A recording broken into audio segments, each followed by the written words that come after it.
a couple of years, they get the idea of what they're supposed to do. The challenge with it is, like all of us, is how do we end up actually doing what we know we're supposed to do? And that's the problem. That's why coaching is so valuable in real estate, right? And so if you were to just pull a random real estate agent off the street and said, hey, do you think you should generate leads in your business? What do you think the answer is? Yes.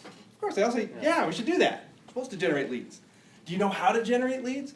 Well, open houses, mailers, flyers, prospecting, door knocking, they'll give you the answers of how to generate leads. And then you say, well, how much generation do you do? Man, I have a hard time with that one. Actually doing it, right? So there's this conflict that goes on, right? Look at me, not totally in perfect shape. I know exactly what I'm supposed to eat. Don't always eat exactly what I'm supposed to eat. That's just human nature. Same thing with prospectors. None of us are familiar with that. Yeah, we don't have that. We don't have that thing, right? So, but it's the truth, right? We all have stuff we know we're supposed to do, and we just don't do it. And so the idea is, prospecting, why don't agents do it? Right? What's the hang-ups they have about it? Okay? So I wrote down some points, okay? I've got 10 reasons in my mind why people don't prospect. Okay?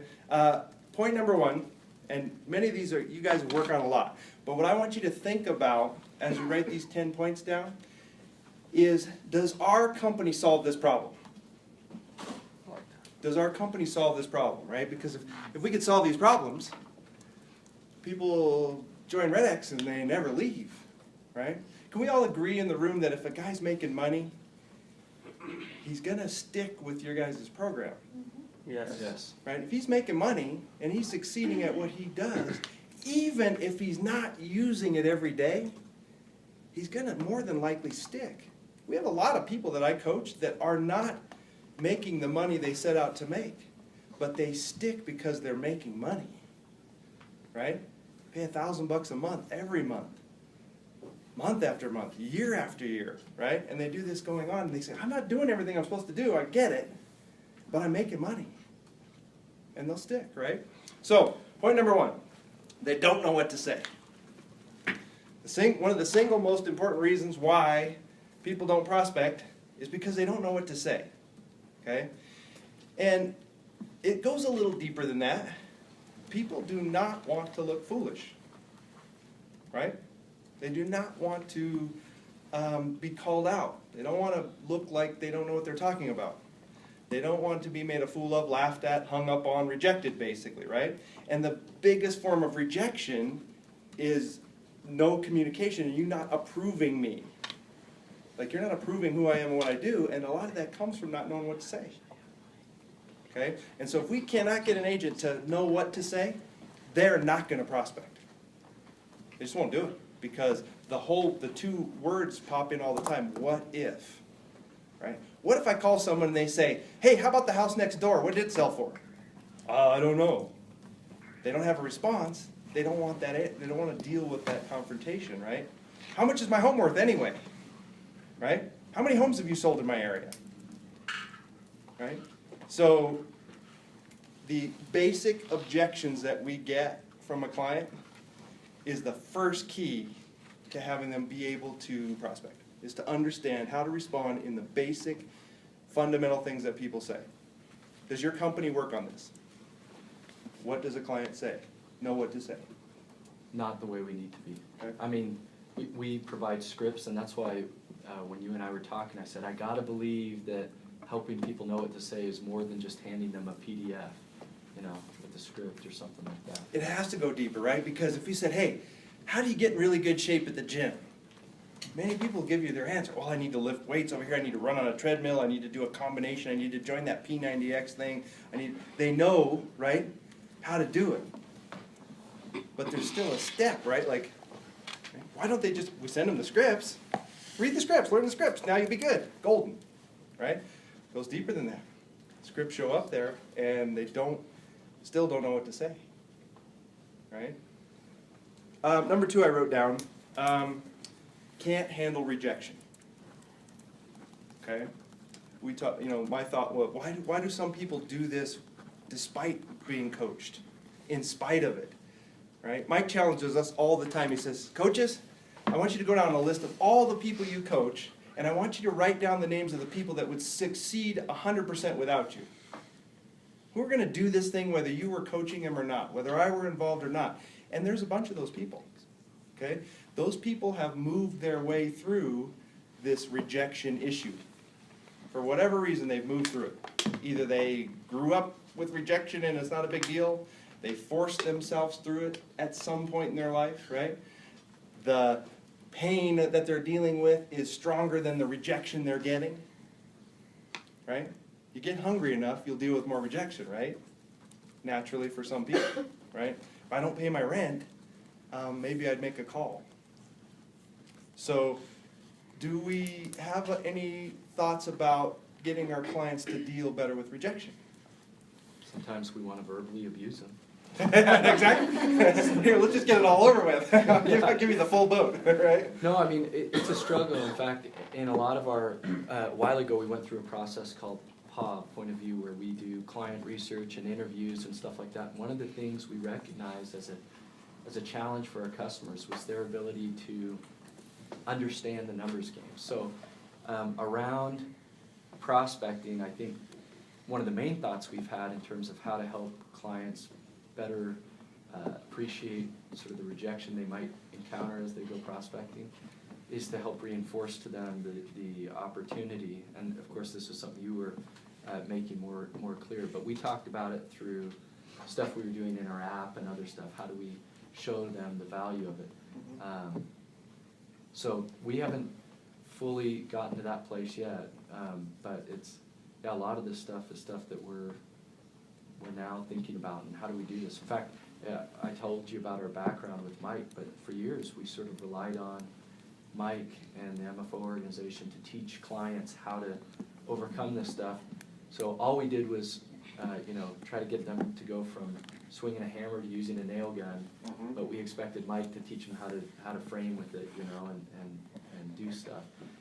And now I think we're realizing it's sort of everybody, should be reinforcing these principles, because if they become successful with us, if we meet the client with Mike Ferry, but they come over here, we reinforce those same principles. They're successful with us, they're successful with you. We think ultimately that will... They stay. Yeah. They stay here, they stay there. Yeah. Right? So, yeah, rejection. And we do these games like this. In the old days, Coldwell Banker came out with this thing, and it was like a bingo card. I don't know if anybody's ever seen this, been around real estate. But they had a bingo card, and on this bingo card, it had every possible bad thing and good thing that could happen to you in a prospecting session. And so what they would teach people to do to get over the rejection, they'd have the bingo card down, and they say, okay, when you get hung up on, hey, never call me again, bang, right?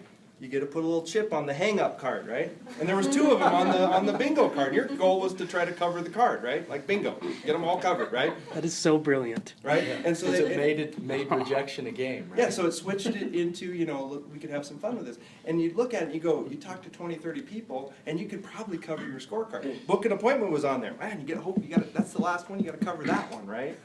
But get hung up on things like no answer. Those right away, and no answer, right? You feel like you got lied to, like they'd say, oh no, he's not here right now, right? I got lied to, okay, well that happens, right? And so you go through all this thing, you cover up the bingo card, which was all the rejection. And then mixed in there was got a lead, got an appointment, right?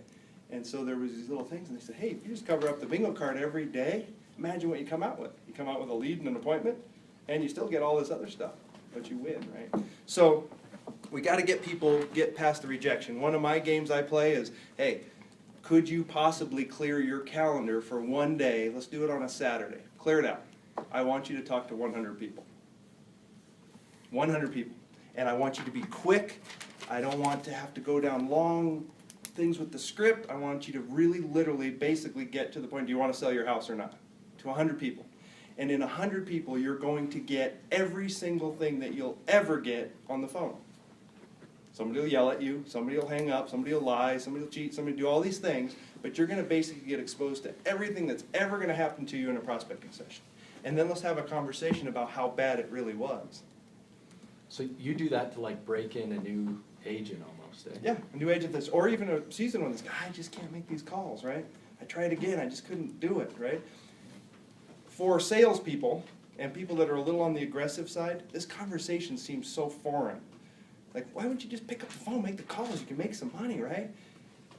I can tell you, you have no idea the things people go through to do this, okay? Personally, when I first started prospecting, you've seen it in the movies 1,000 times, but this is true, okay? I gotta make these calls. My broker's telling me to make these calls. Let me go to the restroom and have a little problem in there, and then I'll come back and make these calls, like literally, like this. To pick up the phone, right? Like literally, just shaking what's gonna happen, right? I was the kind of guy that if my car was broke, I didn't want to call the mechanic. Like, oh, how do you call this guy, right? And people, that's people, okay?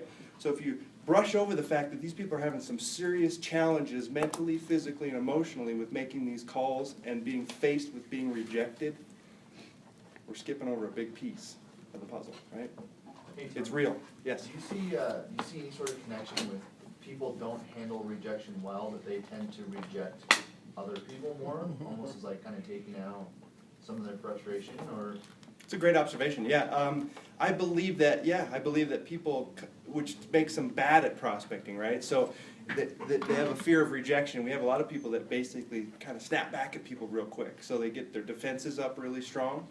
It's a protection mechanism, right? Like, I don't want you to say you don't like me, so I'm going to be a little more abrasive in my approach, which just flat doesn't work, right? And so now it's a double-sided sword. The way you're behaving causes more of it, right? So it's very common. Yeah, basically kind of projecting what happens. Very common. Yeah. I have another question, Tony. Yeah.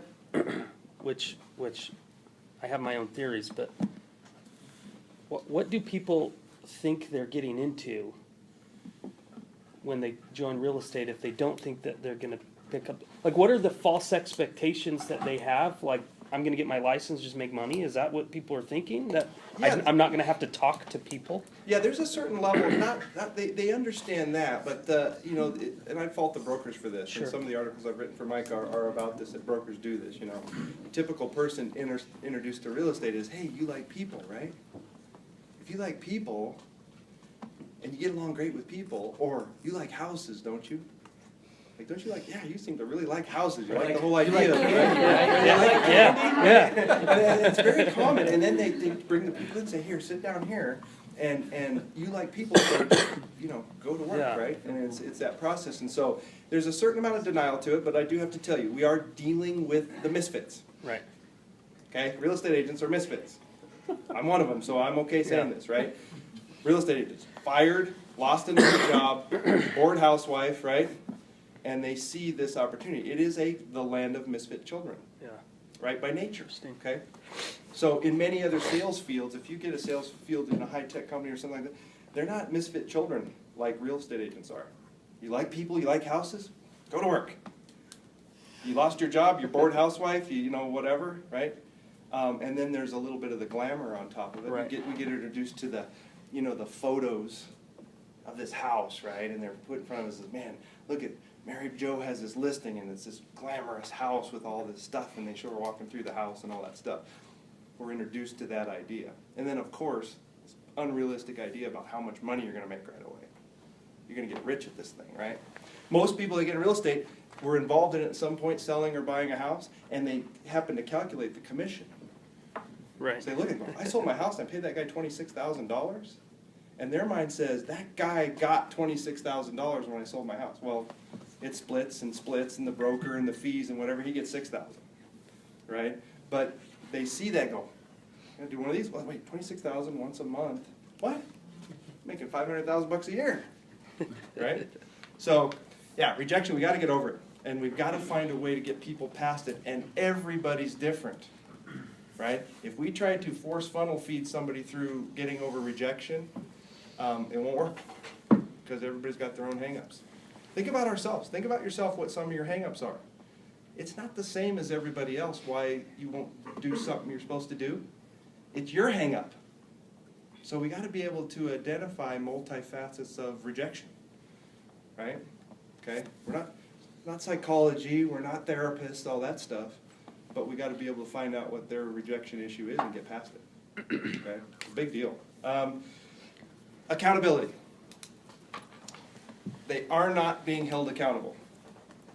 okay? My single biggest job as a coach is to get out of you the truth about what you want to accomplish and then hold you accountable to it, okay? And with that, there's a level of confrontation which anybody that's trying to sell something is afraid of. If you're trying to sell something, you're a little afraid of confrontation. Like if I say, hey, you signed up with my services and we spoke and you're going to be, you said you're going to make some calls, you haven't made any calls. I got to really ask, why didn't you make your calls this week? Right? Am I going to lose the sale? Mike has never been afraid of losing the sale, if you've noticed. And people flock to him under high confrontation because for most people, it's the first and only person that's willing to call them out on their stuff, right? And Mike's not afraid to do it. And he does it in every presentation he does live. He confronts somebody, confronts the group, confronts realtors, confronts brokers, and we sit there going, yep, that's what I need. The single largest item they put when they sign up with Mike Ferry that they want is accountability. It's the single most important thing they ask for. They want accountability, then they want skills, right? And then they want systems and structures and all that stuff. Okay? So, once again, I know what to do, but somebody's got to make me do it. So, does the company offer levels of accountability? No. Okay, so we get them the system, right? We've got to, naturally, I'm selling them something. Right. I call them and say, why aren't you using it? They might cancel on me. Well, they're going to cancel anyway if they don't make any money, right? Right. So the truth is, if we don't confront them, when I have a really confrontational call, I'm amiable, okay? Learn to have high levels of confrontation and some driver qualities because of Mike, right? But when I confront a client, really, this isn't aggressively, okay? But when I really confront a client and kind of call them out on what they're doing and not, the feedback is always, oh my gosh, that was the best call we've ever had. And when I don't do that, and I kind of pacify them or I skate around it, that's when they go, hey, our calls, I want to transfer to a different coach, right? They're asking for it. They want it. Now, they don't necessarily like it when it's happening, but they want it, okay? So if there's some way to figure out how to apply some level of accountability to the people to do what they're saying they do, it will support what Mike's doing. It seems like the first 2 points that you brought up, with helping them understand how to, what to say, and then with the point 2 was Rejection. Was rejection. That those 2 things, you kind of need to have something in place for that, because if you go to hold them accountable, and their answer is, I don't know what to say, you're going to need a response to that, right? Lines So- right up. There's a little bit of a They sequence do. of it. Like, Yeah. you can't really challenge someone hard on accountability if you haven't worked them through some of the language Right. and get through some of the rejection. Right. Because we know why they're not doing it. Those 2 things first, right? Right. And if we get them skilled a little bit and get them past this idea of, someone telling them no, right? You can hold them accountable. Right? Yep. Makes perfect sense, yeah. I wrote down number 4, unrealistic expectations. It's one of the largest things that happen when people sign up for anything in the real estate industry. We have to remember, and we just have to assume, that oftentimes it's the final effort for them. It's one of their last straws. It's, I got to do something, right? Obviously, working it on my own isn't working. Maybe this coaching deal is going to get me on the right track. So we have to understand that a lot of these people come into buying REDX think, I got to get something going because I'm on my way out otherwise. Okay? We are not talking about a group of financially solvent people. Okay? These people sign up for this service and they're not financially solvent, most of them. Their expenses are more than their income, a lot of them. I am shocked at the number of real estate agents that have tax liabilities. Shocked. And I'm talking about major tax liabilities. They don't pay their taxes. They can't pay their taxes. They haven't paid their taxes. Okay? This is the reality of who we're dealing with, right? Okay? These people oftentimes sign up because they're looking for the last effort. And if we deal a level of unrealistic expectations on top of it, they're going to cancel. And worse yet, they're not going to succeed. So how do you guys, I think people, especially at these seminars, come to you and come to us exactly the way you're describing, like, this is it, I'm all in here.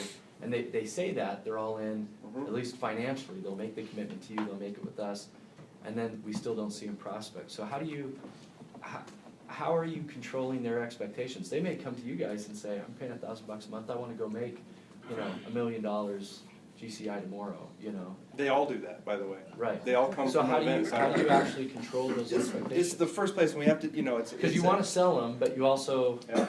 Well, they're sold. When they come to us with that, usually they're sold. Like, they come to us and Mike gets people fired up, you guys get people fired up, you show them some of the initial stuff. Yeah, I think this is gonna work. I'm all in, I gotta try it, right? And then the initial expectations that they have are almost always unrealistic. So we've gotta be, in a very crafty way, in a very skilled way, get them to understand that what they're trying to do is not real. So did you sign up with REDX expecting a listing this afternoon? Did you? yes. Yeah, they all said, yeah, Yeah. I think if I got this thing, hey, turn it on and it should start working and I'm gonna have a listing today. Are you expecting your first $6,000 commission check by the end of the week from REDX? Right? They're thinking these things, right? They're not business people. Right? Real estate agents they're not business people. They didn't come from the world that many people came from. Engineer people, they came from a business world. You followed certain rules or you just didn't have a job. Real estate agents, you have a nice smile, you like people, here, I'll never fire you ever. Ever, right? That's what's going on, right? So when this comes in there, their expectations are unrealistic and we have to get them in alignment. You guys show them the numbers, which is real, right? Yep. The numbers that you guys track about, hey, if you do this, statistics have been proven. If you do A, B, and C, you run down these numbers, you're gonna end up with this. Our stats say that you're gonna end up with this, right? Is that real for them? Right, because the stat is real for the group. Is the stat real for Bob that has no skills and has a rejection issue? Right? So they start moving through some of these things, we have to look at it because they start moving through this. Hey, I got the numbers, I'm in, start this thing dialing, we're gonna go away, make some calls, right? Call number 3, I'm getting dished out some rejection, I'm really not figuring out what to say, and I wanted a listing by Friday. Okay? By Friday, system gets closed. Right? I mean, help me share some numbers on this. Like, what percentage of the people go 1 week and then don't open the system for a while? We need to run those numbers, but what percentage, from operations, is Brooke here, what percentage of our users are in the system within the first week? We do a pretty good job of getting people onboarded and trained in the system. Yeah.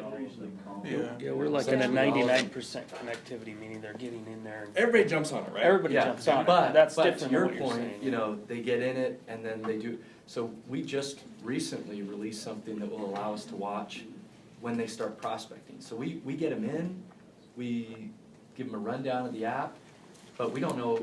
Historically, we've never been able to know if they've actually started a prospecting session.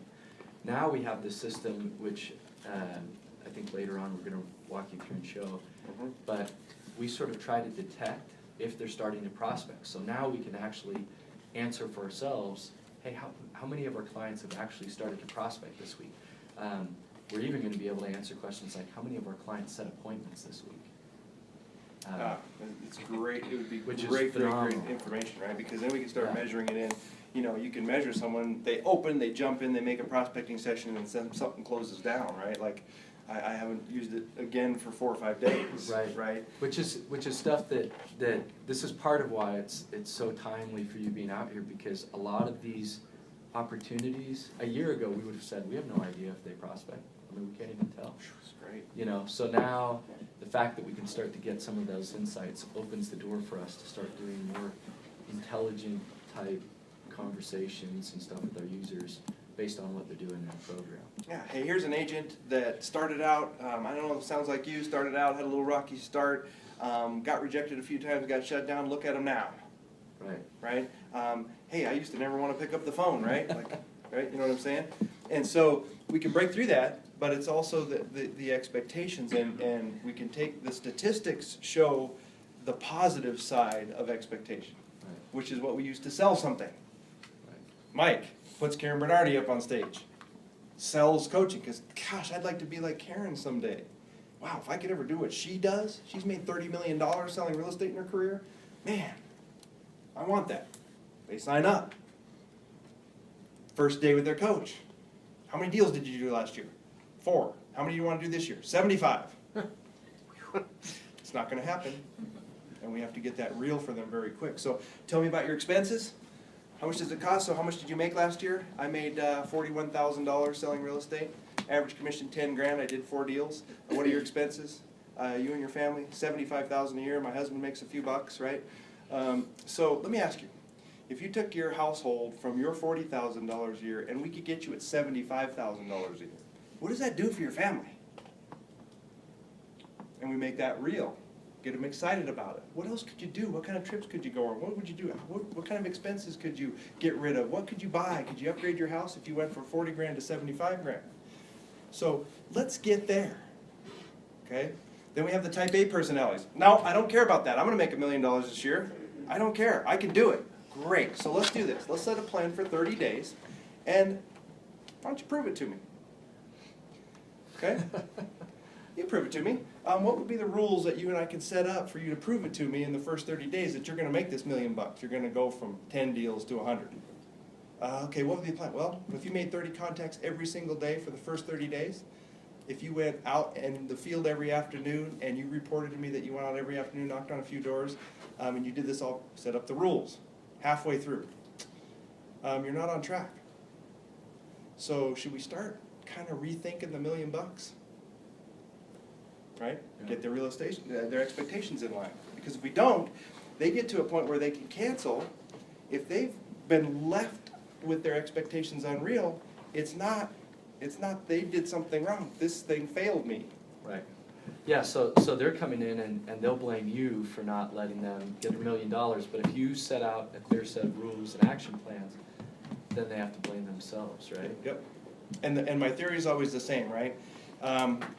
If you have great service at a restaurant and have an incredible meal, you're gonna tell a few people about that. Oh my gosh, you gotta go try Dino's, it's awesome.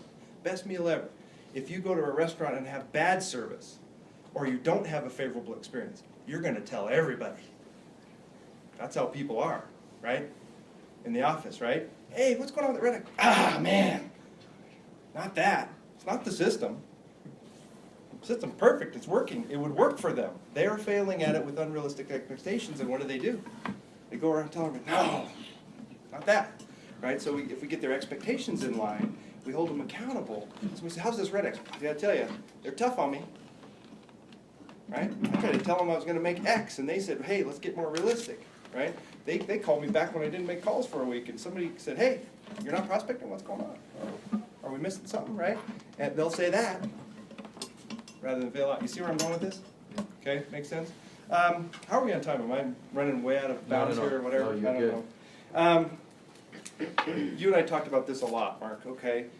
This is a big one, is they have a weak link between prospecting and money, okay? Subconsciously, and maybe even a little consciously, they believe that prospecting equals money. But for them, they don't have any proof of it. The link between that and money is really soft. And so I get a bunch of rejection, scary, and I didn't get paid on Friday because of it. Everybody else in the work job puts up with their rejection and does their stuff. They go to the they get their check. They go deposit it in the bank. So their connection between my boss is kind of tough and man, I hate my job and I got to do this tough stuff. But at the end of the week, at least I get this paycheck, right? And so in our industry, if they come in not having a steady stream of paychecks, and then they start to take a step that has fear, rejection, some of the stuff going on, and then there isn't a paycheck at the end of it. Man, I'm going to separate from that as quick as I can, right? It's not adding up in my head, right?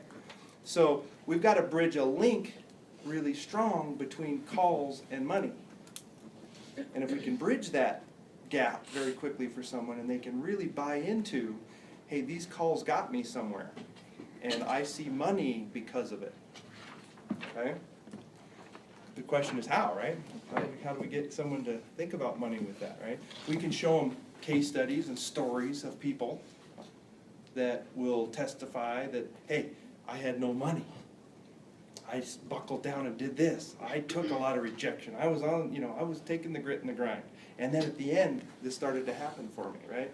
So we can show them case studies of that, but they gotta feel it, right?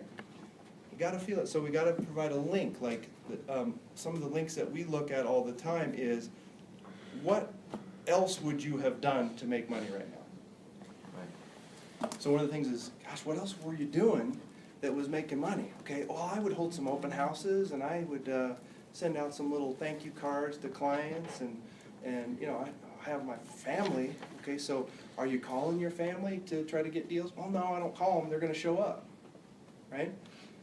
So we look at it. There's only 3 ways to make money in real estate. You can buy it, you can wait for it, or you can earn it. So we've got to get them clear on how much money do you have. You can go buy some stuff. We get you up to 5,000-6,000 mail-outs a month. We can start getting some deals coming in. It's proven fact. We can do this, 5,000-6,000 a month. You got, $3,500 a month we can start dedicating towards a mail-out program. Can't do that, right? Wait for it. I do this all the time with people in coaching calls. Okay, guys, so you didn't make any calls last week. Nope. Let's do this. On today's call, we're going to go ahead and we're just going to wait on the call. We'll be in silence until your phone rings with an incoming lead or something pops up in your email that they want to come list the house. Let's just wait. Oh, wait, stop it. We're going to wait. That's what you're doing now. You're waiting. So let's wait. How long do you think we're going to have to wait? Well, I don't know. It's unpredictable. We could wait forever, couldn't we? Right? And they start going, oh, I'm attaching my link to money to things that are really kind of phony anyway. So now my link to money is getting stronger, right? We got to build the link, right?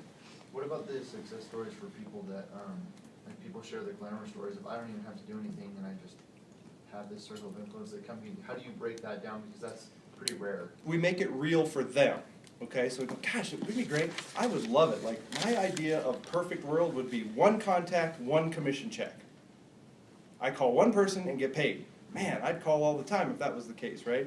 So how many deals can you absolutely 100% guarantee me are going to come in this year from this center of influence, these people that you know? And I mean the guaranteed. Well, I don't know. How many have you had in the last 12 months? 2, okay? So do you think there's something that's going to cause that to increase? Well, 2. Okay, so can we count on 2 for the next 12 months? Good, so let's count on 2 deals. You got 12,000 guaranteed coming in this year. Does that cover it? Right, so we take them off of what they see someone else doing, and we put it back into their real life. And part of it, do you just like, they go, oh, well, I saw so-and-so, and, their phone is ringing off the hook. Do you just sort of help them go, well, let's just talk about your phone. I mean, just bring it back, how long's your phone, Yep. Or, real case, describe for me. How well do you know them? I've known them, they've been in this office for 10 years.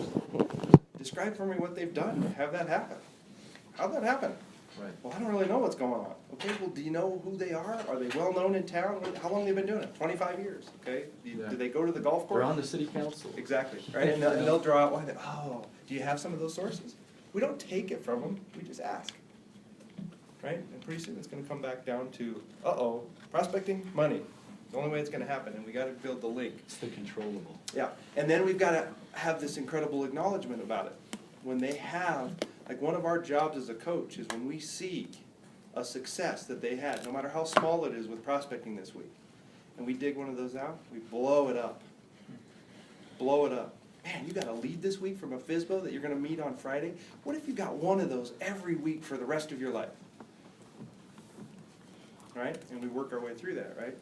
So, So when we talked, you had mentioned that this was kind of one of the first things you do with clients. Is that true? I mean, when you begin talking about prospecting, trying to establish the link for them between their ability to earn money and prospect, you said was one of the first things that you do, and then after that, often comes, okay, this link is strong.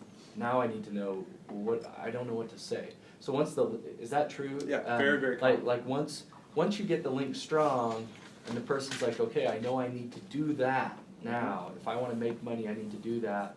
Then the challenge becomes all the other excuses. What if they say this, I don't know what to say, I don't know how to handle this, We challenge them hard because we know, we can say, hey, you've got that Mike Ferry script that's an expired script, okay, so go ahead and learn that this week, right? They won't do that. They won't do that this week, okay? So we say, okay, this week I want you to go through the expired script and we're gonna play the other side of it, okay? I want you to send me an email with the questions that really bug you on the script. Which ones don't bug you? Right? Right? Go, why do you ask for an appointment right up front? Why do you say survey in the for sale by owner? I don't like saying that survey thing. Right? And they'll come back with, here's what you don't like about it. Okay, so help me understand why you don't like that. So you're trying to, so first it's like, hey, I don't know what to say, and then you go, great, here's a script for you, and then they read the script and just have all the excuses of why they don't like your script. Yeah, and we gotta get that out Which is first. all, again, them trying to stop themselves from prospecting. Yeah. Right? And then we'll go week 3. Now this isn't coaching, right? We talk about other stuff, but week 3, okay, guess what? You really wanna learn this week? Are you gonna start moving forward with expired? Great. So next week, I'm going to test you on the first 2 questions. So our call is gonna start out, ring, ring, and I want you to get through the first 2 questions on the expired, and we're gonna stop, take a look at it, do a little critique, see if we can't get your first 2 questions better. Okay, next week, start out, ring, ring, we're supposed to do that? Yeah, we're doing that, right? Get your expired out, right? And they rattle, I said, you didn't practice it one time this week, did you? Because you, first of all, couldn't find the script, and second of all, you're rattling through like you're trying to figure out how to read it. So what can we do to get you to get question 1? And it really starts with that, okay? That's amazing. And you have to do that until they adopt a script or adopt the concept of it, the philosophy of it, right? Otherwise, that big pile of PDF stays right there. I mean, do you ever get to a place or the client where you just say, look, make your first call? You got it? Like they've practiced the script, but they're still so inhibited that Yeah, all the they just time. need to. All the time, with people that have been in real estate for 10 years. And we think of this as, oh my gosh, I can't even understand that. This is happening, right? These people have these issues, right? So sometimes we'll do this. I want you to use my favorite script this week. So I want you to talk to 5 people, and this is the favorite one. This is a very, very intense script though, okay? So let's use the script just like I give it to you. You got a pencil? Write it down, okay? When would you like to sell your home? That's it. They say never, they say tomorrow, they say next year. You decide if you want to say anything else at all or not. Never. Okay, thanks, bye, just checking. Right? We got to get you doing it somehow, some way, right? That's your super intense script. Yeah. But some of this is shocking, right? Because we just expect someone got in business, they're a business person, they're taking control, they want to sell stuff, they're a salesperson. These things aren't happening with the people that buy your service or sign up with me as a coach. Right? Next I wrote down boredom, isolation, and lack of fun. Okay? Anybody that's a prospector, sales guys? Super exciting, right? Super duper exciting. It's 11 o'clock. Right? I have something like 77,000 contacts that I've made, and they're not exciting yet. I'm waiting. Pretty soon, right? So, but the truth is that, you consider the boredom that they're in. There is nobody in their life that's acknowledging them, that's making it fun. Broker does not care. Husband or wife is not interested because the salesperson usually kind of lies about what they're doing, right? I'm at work, I'm really working it out here. And so there's a disconnect there. And so they get into their space and close the door behind them. And it's quiet. And they're just stuck in their own brain. They got a headset on. What's going to make me do this today, right? It's boring. They're isolated. It's not a lot of fun. We have to have all those things start to happen for them. They understand that, play games with it, right? Teach them how to play games with prospecting. That little cover the board bingo game, right? We play all kinds of games. Play the hang-up game, the disconnect game. Play, let's see if you can't get one lead by 8:15 every day. Right? Let's just play a game. See if you can get one person to say, I'm interested in selling by 8:15. Now they've switched focus to something more fun than you know, we start, you turn on REDX and you get everything's lined up there, and you see a list of leads pops up, right? And that list never goes away. And every day you gotta face, am I working my way through this in any fashion at all? I got through 2 or 3 and I stopped, and you know, it's like, it's this never ending. If you had to shovel a pile of rocks that never went away, it's hard to face that sometimes. So we gotta get them to take short term, look at today's little challenge, okay? Get them focusing on something else other than the tedious nature of what it is. Because it's tedious, we can't avoid it, right? So, you guys have ways to make it fun and exciting for their prospecting? We have been talking about that, but yeah, not right now. Yeah.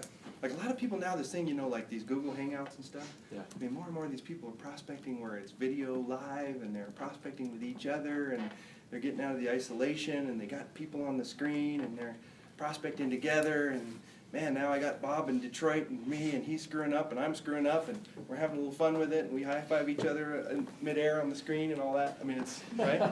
So you get back, because the broker and the rest of the world doesn't really care if you do it one way or the other, right? So you got to find it somewhere. So making it non-isolated and more fun. Okay? I wrote down lack of recognition. The single highest desire of people is to be recognized. Business people think it's money. But the single highest need that people have is recognition. Look at me, Mom. Anybody with kids? Kids, we get this all the time. Watch me, Mom. Watch me, Dad. Dad, look. They want to be recognized from infant stage, right? Recognized. You're in the tribe or you're out. I want to be in the tribe, right? So if we're not in the tribe and we're not recognized, then we're out of the tribe and, you know, nobody gets to look at me. So we got to find a way to recognize people for small things that they do at a really high level. Okay? Our job as coaches is to find some way to recognize these people at a high level. Their wife isn't doing it, their husband isn't doing it, the kids don't do it, the broker doesn't do it, their clients sure don't do it. They're not being recognized.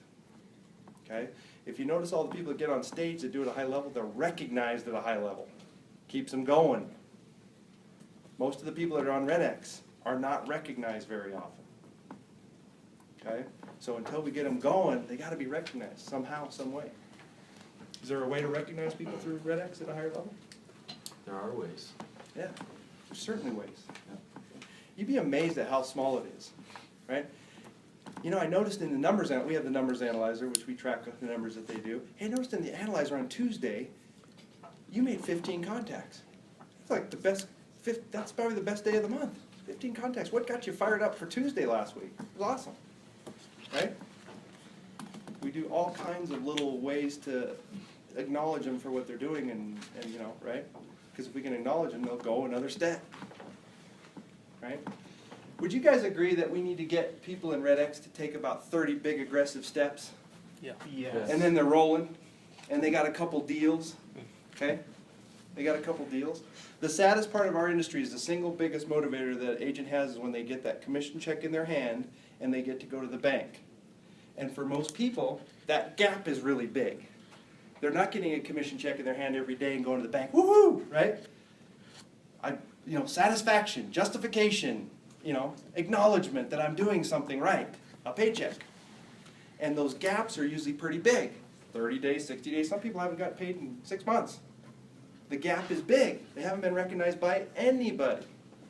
So we got to find a way to recognize them for the little things they do. If you've ever heard Mike, he'll say, I used to keep track of the wins. You've heard him at the presentations, right? I stopped my car in front of a for sale by owner. 1 win, yes. I opened the door to my car. 2 wins. I actually got out this time. 3 wins. I walked to the door. I actually knocked instead of running. 4 wins. Right? And he said, I would keep track of the wins on such a small level so that at the end of the day, I go, I won. Right? Real estate agents. No commission check, no win, no acknowledgement, end of story. Got to bridge that somehow. When you try to acknowledge some of the people you coach, what has been the most meaningful ways you've done that? You acknowledge the advancement they're making, the courageous things they do, acknowledge it for being courage. You know, you had the courage to do this. I know what it took for you to do that. And the numbers analyzer, does that help you sort of identify a lot of those opportunities? Partially. knowing the client well does, right? Like knowing, and we start to dig in with these people, we know what their hang-ups are, their issues are. This stuff all pops out in a short amount of time, and so if we can recognize these things of people and then be able to just point it out that we're aware of it, right? You know, that's mostly what it is. I noticed, right? Yes? How many people are you over? Just curious. I coach 43 people right now. Yeah. Yeah. So it's a full-time coach coaches maybe 50, 60, something like that. Yeah. And you're still part-time. Part-time. Or part-time. Part-time. With 43. So we got Is there a difference when someone receives recognition against themselves or against other people? For example, someone says, hey, you did better than what you did before, or like you said, you made a step further than you'd done previously. Does that have a stronger impact on the individual versus you did better than this other person on a team? You know, it depends on the person, but a lot of people are competitive, right? So a big drive for people is beating Bob next door, right? Like Bob sits next to me and they don't want to admit it. We all say the same thing when you get on a treadmill at the gym, right?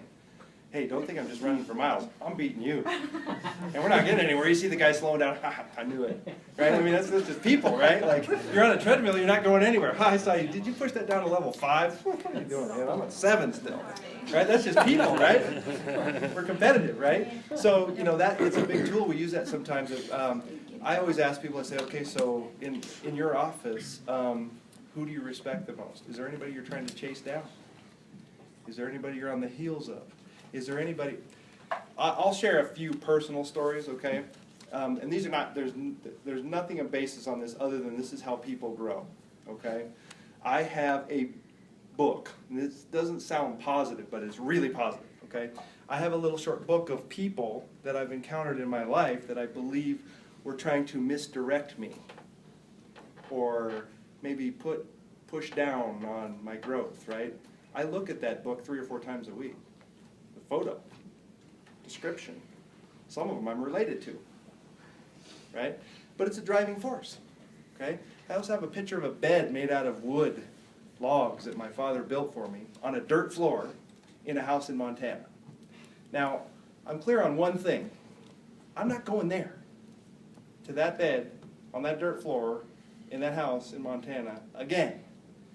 But if it makes me make my calls, it's a really powerful tool. It's powerful. Big photo. Look at it every day. A lot of people do it the other way. Here's the Lamborghini I want, right? Are people driven by pleasure or pain more often? Pain.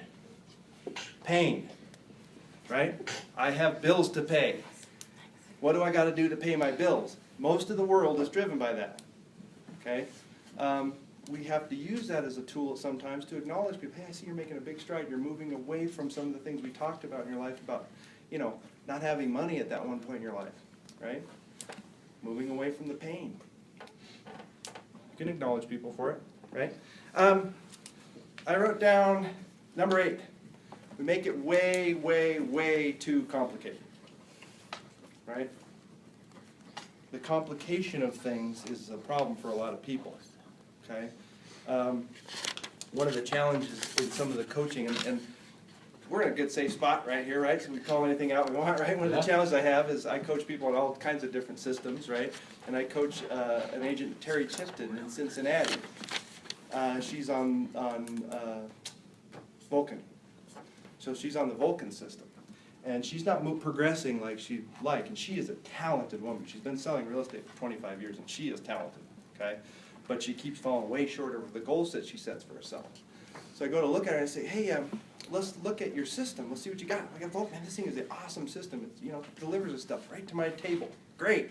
Let's look at what you got. There's 48 categories on the side of different groups of people she's going to call.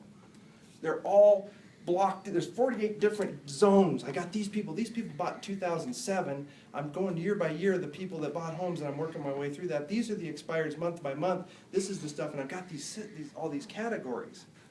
I go, okay, good, but you know, make your contacts, Terry. So all these different categories would be awesome if you got through them all. But you're not getting through any of them. You make 10, 12 contacts a day. So what's the use? Okay? So we're sitting there live, and I go, oh, okay, you know this system. I don't even know this system. I want you to delete all those. What? Delete them all. Right now. Well, I got leads, these different lead things. You're not calling them. Delete them all. Oh, you serious? If you don't, I'm gonna. Okay, delete. Now, go make some money. Right? Now, she knows what to do. She's a very talented woman. She got locked in the complexity of it. And then, so here it goes from taking a listing every 10, 12 days to taking a listing a week. Because you go make some money and stop worrying about all the different categories of people you're trying to group and manipulate around, okay? So technology has a downside for salespeople because it teaches us an easy way to manipulate a whole bunch of people in a bunch of ways, which becomes a great big call avoidance system, okay? It can become a great big call avoidance system. Well, I've got my 9 categories and here's the fields and I'm moving them over, but you're not making the calls. So until you make the calls, what good is that, right? And it's a rabbit hole that many people that have fears about calling and issues about prospecting will gladly go down. They'll gladly run down it. So we have to look at it. We have to look at it, okay? Because part of our thing is technology. We're going to make this better. If the people use the technology the way they could set this up, they'd be gazillionaires. But if it's that technology is forcing them down a rabbit hole of not making their calls. If we go over here and there's no contacts made, but the system over here has got all this stuff, it's never going to work, right? So we have to look at that somehow, okay? Something else I had written down, we call it just distractions in general, okay?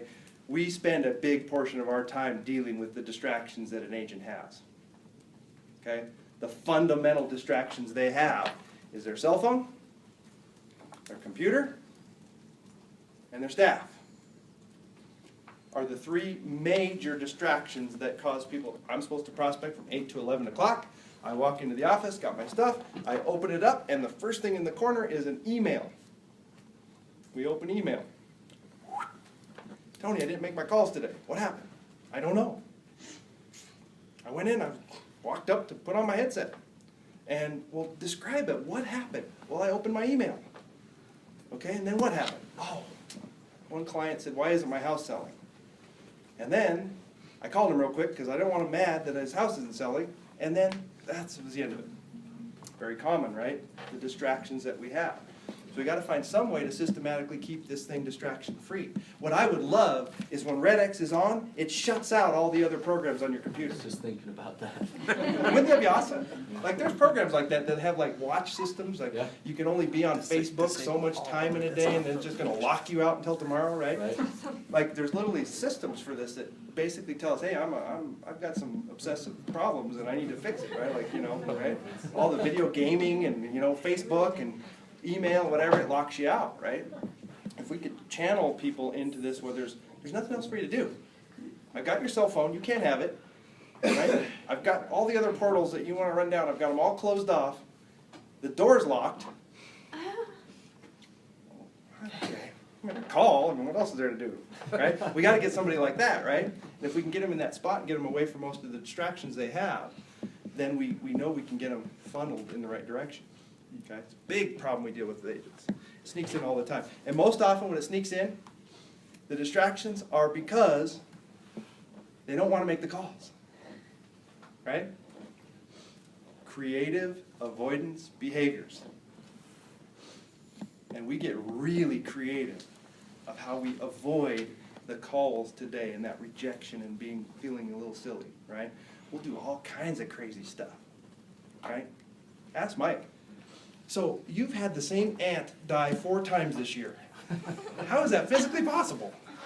Well, she died 4 times this year? Because you've used that excuse 4 times with me that I couldn't make my calls because my aunt died. It's creative avoidance. Aunt only died once, back in 2000. But it's how creative we get when we don't make our calls. Right? Okay? So we got to find some way to keep them undistracted. We can do that, right? I'll give you an. Are we still good on time? Because I can go on for this stuff forever, man. It's like crazy, we're right? good. So, when you buy a car, on the sticker on the window, they advertise 2 different miles per gallon, 2 different efficiencies, right? What are they? City. Yeah, you got the highway and the city miles, right? Which one's more efficient? Highway. City, you get 16 miles a gallon, you get 23 out here on the highway. Why is it more inefficient in the city? Stop and go. Right? Guzzles a lot of gas, uses a lot of energy, is a lot of work on the motor, wear and tear, the brakes go out, the engine needs oil changes. It's hard on that motor. Okay? Now visualize our real estate agents are that car. Okay? If we do not get them on highway miles, they will wear out quick, and it's all because of the start and stop. Start and stop. Start and stop. Basically, they're being rusty all the time. And if you're rusty at prospecting all the time, you're going to get kicked in the teeth all the time. Because every call is kind of like your first call. Make 3 calls, skip 2 days. Make 5 calls, skip a week. Make a massive day, talk to 25 people, skip a month. You're going to basically torture yourself to death in prospecting. Because none of the calls ever get any good. Because there's no rhythm. You don't get used to it. Every call has that real nervous energy behind it, right? And until you can get in a groove and get out of the stop and start, get on the freeway, right? You're basically setting an agent up to take a lot more abuse than they have to. Okay? Now remember, hey, you make some calls, great. You made a call, awesome. But if you don't get in a rhythm, it's going to be torture for them. Okay? Success in prospecting doesn't come by swooping in and doing a great job today. It comes by swooping in every day and doing somewhat of a good job all the time, right? And so we've got to somehow recognize, are you starting and stopping all the time? If you're starting and stopping all the time, you're going to cancel REDX. Guaranteed you'll cancel. Because there's not enough wins in the start and stops and your body's taking a beating, you're going to quit. Make sense? Yeah. So we got to figure out some way that we identify and recognize, hey, I noticed you made 3 calls. You haven't called in a week. Then you made 2 calls. Gosh, we don't have some tools for that. We have some tips. We have some advice. We have some things you need to be aware of, right? I actually think dialers is one of the things that helps people get on the freeway a little bit. Mhm. Because when they're not in control of the telephone, they can't just hang up. They can't, it's a little bit harder to go to the bathroom because they have to log out and do all this stuff. And, Yeah. Will you be able to track days in a row that they've opened the dialer? yes. Like, so you can use that tool and say, hey, have this whole analogy, freeway miles or city miles. Hey, last week you were city miles. You know how hard that is on your car? Right. The dialer's supposed to open 4 or 5 days a week, right? I mean, right? Yeah. So we can find some way to measure that because we are just literally setting somebody up for a lot of pain, right? Okay? We went out and we shot 1 basket every 10 days. Would we be good at shooting baskets? You're going to be clank, clank, clank, right? That's all it is, okay? The last one I'd written down is the one that you guys have done the most. They have no system for it. They have no structure for it. They have no way to do it. They don't know how to get the numbers together. You've solved this problem, okay? You're constantly working on getting to figure out how to use the system you have so that's it's major. A lot of people go, gosh, where do I get my numbers, right? You guys have solved that problem hands down without question, okay? So what I would ask you guys to, as we look at these things, right, is I'd ask you to maybe consider kicking around, how does REDX play a bigger part in the things that keep people from prospecting?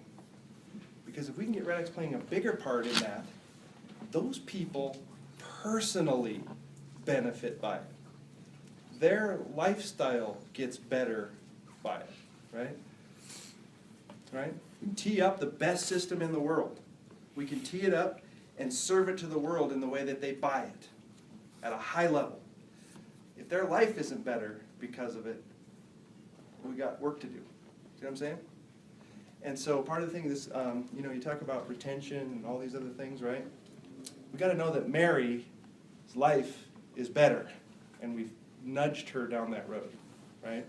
That happens, it'll work, right? So that's my take from a coach, and as much grief as I can give you. All right? So, if you guys were listening, do we have any other questions? Yeah, questions. Some of I'm us wide were open. just, Some of us have too many ideas, our brains are gonna explode here. It doesn't take a lot for your brain. So systems, and I go to a lot of the Mike Ferry events and get to which is great. So I understand the importance of that Mike puts on having systems and having those in place. How do you, with your clients, how do you help them create systems that aren't overcomplicated, which is one of the distractions? Because I mean, as you mentioned, that's what a lot of people do. Is they have this system, and they go, I'm gonna organize by the years that their house was sold, and I'm gonna go through one by one. And so how do you help find that happy medium between using a system and leveraging technology to be more efficient without becoming inefficient in the opposite direction? It really is a great question, because what we do is we get them to get them to come clean on the system, right? So that you got to see it, because what people will do is they'll, if I said, hey, I want you to work on, let's get your lead follow-up system. There's only 6 or 7 basic systems in real estate: lead generation, lead follow-up, managing a listing from listing to escrow, managing an escrow from escrow to close, past client and center of influence follow-up, right? Mindset and skills development, right? There's only a few systems in our business. Every one of them could basically take someone away forever if they wanted to go to that degree. So what we ask them to do is saying, hey, we have the basic outline for a system that works as simply and as purely as it can. I want you to basically describe in just a simple bullet point format how you manage a listing from the time you get it until it goes into escrow. Give me all the steps, okay? And then we have them send that back, and just by the example they send back shows you how complex they're trying to make it, right? I got a 48-point checklist followed up by a second checklist that checks the first, analyticals, right? But we got to get them to come clean with exactly how they see it happening, and then just challenge them on it, right? How many categories on that left side underneath the major lead sources in REDX do you have right now? How many do you have? You got 7. Okay, what are they? Describe them. Well, I got this category that's designed to do A, B, and C. Okay, so may I ask, what was your intention behind that? What were you thinking? How many deals a year could come out of that group of people? Well, I don't know. I could probably get 2 or 3 a year. So let's weigh them against your category 7 versus expireds. Which one's going to provide more business? Well, the expireds. Okay, so until we get expireds fully operational, does it make a lot of sense to work on category 7? Let's put category 7 on the table for now. Let's not even make a single call with category 7 until you can come back and say, I got my expireds operating the way I said. See what I'm saying? Right? Because otherwise, it'd be Terry Tipton with 98 different categories and we wouldn't call on any of them. Okay, very, very common. Lead manager people. Very common, with yeah. the folders. All the lead platforms. The rules. The lead platforms are designed to do this, I want people that were born in the 7th sign of Jupiter and put them in here, and they're going to be in this category, because I send them a special mail out with fairy dust in it, right? So, any other questions about this stuff? I mean, yes? Yeah, so in regards to unrealistic expectations, with what would you tell like one of your coaching clients when they say, I'm making all these calls and I'm not being successful. So I mean, I know that it's like there are good numbers out there. Like, what's a nice way of telling them to just just do it? Well, I put it in nice might be taken off the table a little bit. Okay, so my coaching approach to this, okay, is very simple. Okay, so I've learned something a long time ago, and you know that I prospect, right? Yeah. Okay, so I've learned something that we are not entitled, either by data, feelings, or results, to make a single judgment on any category until you have 500 contacts. So how many contacts do you have in the expired one so far? None. Yeah, normal, right? Yeah, How many have you got I so called far? 3 and they were wrong. Yes, you got 3 and they're the wrong numbers, right? Yeah. They'll say 100. Right, you got 100, yeah, okay, so we got 400 to go before you're really even qualified to judge it. But let me ask you this question. With all the stuff you've gathered from other great realtors, Mike Ferry, everything that you know in the world, is expireds a good source of business? Yeah. Do you believe it could be a good source of business for you? Yeah. And let's not talk about till we get to 500, okay? Be my approach. That's fair. Right? What about before? So they sign up and then, you know, like you said, you have to do this careful adjustment of expectations, right? Because they've been sold. And so now you need to sort of say, look, you know, you're not gonna, I like the questions you asked, you know, are you expecting to get a deal from REDX today? Are you expecting to get one by the end of the week? When do you expect to get the first REDX commission check or something? But how would you recommend, one of the areas, I like lowering their expectation on dollar because that's the ultimate benefit they're trying to get to. Mhm. One of the other areas would be around data. So how would you approach that? Would you say something similar like, are you expecting that every number you call is gonna be the same? Or gonna be, you know, picked up by the homeowner? Yeah, Like, yeah. how do you sort of, yeah, any thoughts on how we might be able to address that with new clients? Because I think a lot of them do, they're like, yeah, I expect every number you give me to be right. Yeah, no, and I would take it, I always do things kind of like almost the ridiculous approach first. And then if you give it like the ridiculous approach, it kind of brings it back into reality for people. So how long have you been selling real estate? 1 year. You've been selling real estate about a year, okay? Do you look up all the phone numbers that you look up, for, like say you're gonna go out to a restaurant, where do you look them up? Oh, I just go online and find Yelp or something like that. Go on Yelp, you go on, White Pages, whatever, you find a restaurant, you go in there and you dial the number, right? Right. Do you remember phone books? Yeah, I remember. Was it a long time ago? No, not that long ago. How long ago do you think it was where you had to go through a phone book and scroll through to get a number? Maybe it's been 10 years. About 10 years back. So in 10 years, we've gone from, you gotta go home, go find the phone book, open it, scroll through, get to the S, find the restaurant, call. Right. And now, you touch your phone and you find a number pretty much all the time. Do you think we've moved a long way with phone numbers in the last 10 years? Yeah. Okay? So, why in the world would you expect this to be perfect now? Because it's just got their perspective. 10 years ago, it was a phone book, and I was like, you remember fax machines? When's the last time you used one of those turds? It doesn't happen, right? Right? Right? So you put it in some kind of perspective, like, this is how far we've come now. And I would do things like this. Do you honestly believe that our goal as a company is to not get you the best numbers possible?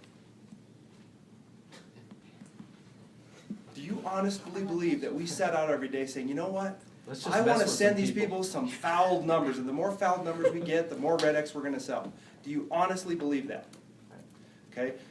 Do you know how much time, money, and energy we spend trying to get the numbers to the degree that you have now? Do you think, so 10 years ago, 13 years ago when we first got started, the majority of our clients, especially Mike Ferry clients, came from a place where they were doing it by hand. So we'd go to Mike Ferry events, and I mean, first event we went to with Mike, how many of you guys look up your leads by yourself? And the whole room raises their hand, because there was no real services at that time.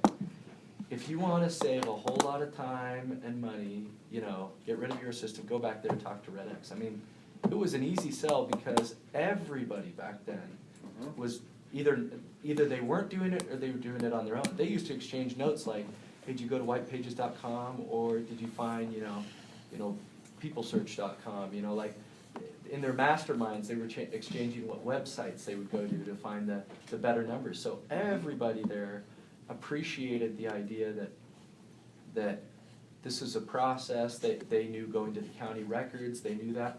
Nowadays, I actually wonder, I think a lot of agents literally have no idea what the process is. They're younger, they're newer, they don't have the grasp of yeah, that. so they're like, how would you go? So I guess my question is, do you think it would be beneficial to actually teach some people what the process is? Yeah, I think that it would be. Like, You know, hey, if you here's want to how go do David- this homework by hand, save yourself $60 a month, I'm going to shoot you an email.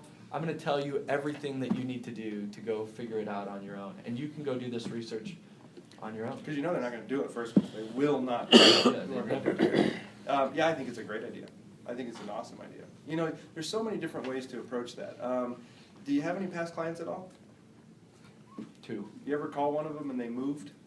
Yeah. You didn't keep the phone number, the old one? Do you know where the new phone number is?